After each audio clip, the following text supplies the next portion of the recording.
All right, quick review, man. University of Michigan basketball team won the battle for Atlantis down there in the Nassau Bahamas, 82-64, on their way to winning the whole tournament. They beat Iowa State, which is a pretty solid basketball program. They beat number 6 North Carolina, who I think won the runner-up game versus Oregon, and they defeated number 8 in the country, the Gonzaga Bulldogs, who are a perennial powerhouse every year, and they beat Gonzaga 82-64. So let's talk about the game. I was clicking back and forth between the Martin Luther King game at Ford Field and the Mount Shore game. So congratulations to Mount Shore.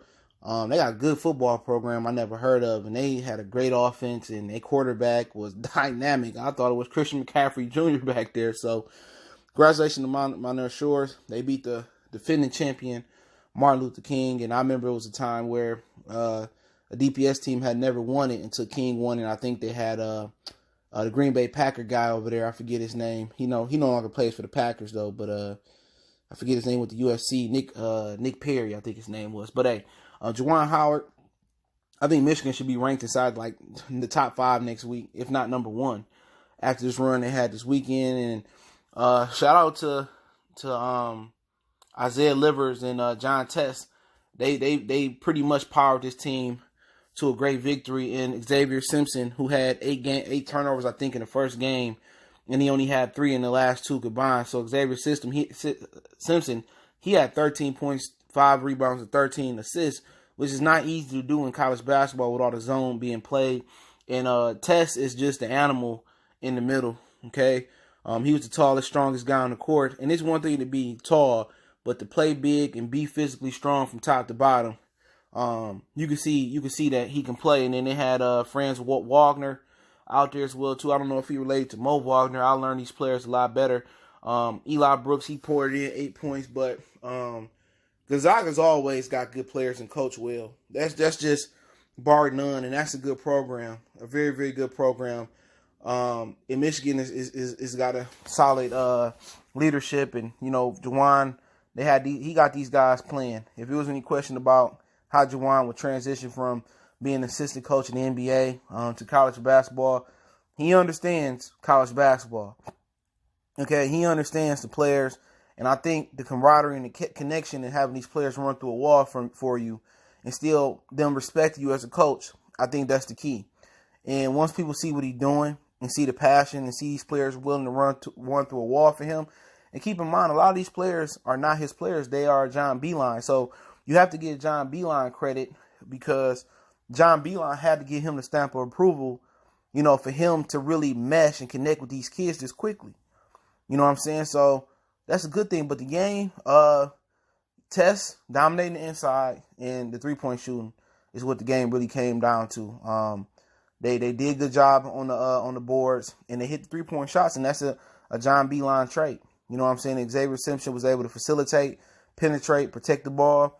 Livers was able to create when they need the bucket, and Tess and Wagner was able to dominate, in spots as well too. But Tess, he dominated the inside. You know what I'm saying? He controlled the paint. He was physically strong. He knew how to go straight up, maybe defending or maybe getting putbacks. And Michigan, they played without fouling. They got the turnovers. They played good D and they hit the 3. That was the game right there. And you know what I'm saying? As Juwan get the type of players that he want, I think you will kind of see the style kind of morph towards, what the type of players he want, his style he wanted to imprint. But a great style, a great sign of a good coach in any sport, from boxing to basketball to football, is the ability to adjust to the players you got. All right? And you see that with the Detroit Lions. I'm going to do a Lion video too today. You see that with the Lions, okay? The Lions, Matt Patricia, want everybody to adjust to him and his defense, but he don't want to be flexible and listen to his players. Well, Juwan Howard, he say, look here, this the players we got. I know I want to run this type of stuff, but this is what we got to do. And to be able to adjust to the personnel you got, that's a sign of a good coach. So I'm rooting for Juwan. I'm rooting for Penny Hardaway at Memphis. I'm rooting for Jerry Stackhouse at Vanderbilt, which I haven't seen him do nothing. Patrick Ewing in Georgetown, they got a big win. I'm rooting for all the former NBA coaches that didn't get a shot in the NBA. And, former Piston Jerry Stackhouse, he actually won the G League title, and they wouldn't let them in. You know what I'm saying? So I'm rooting for all of them, but I'm rooting for Michigan first. And if Michigan let us down tomorrow versus Ohio State, which I'll be covering that, if they let us down tomorrow versus Ohio State, then, at least Michigan basketball gave us something to look forward to. And I really do think Michigan and their board of trustees need to look at putting more money into the basketball program and just accepting the fact that they have a basketball program, they have a baseball program, they have a swimming program. You know what I'm saying? Embrace the teams that's winning and stop just, donate money to the football team and they keep failing you and failing you, fail you. Imagine you gave that financial stipend or back in the Juwan Howard or John Beilein of Michigan. John Beilein may never have left. But, hey, let me know what you guys thought of the game. I thought it was a good game. 82-64. Go Blue. Gonzaga played a good game. I look forward to seeing what Michigan is ranked when the rankings come out next week. Let me know what you guys think. Big Ten and ACC rivalry week is coming up next week. We'll be talking about Michigan State as well. Appreciate the love, support. One time for the one time. Motor City Sports Talk. It's your boy CJ Goodfella.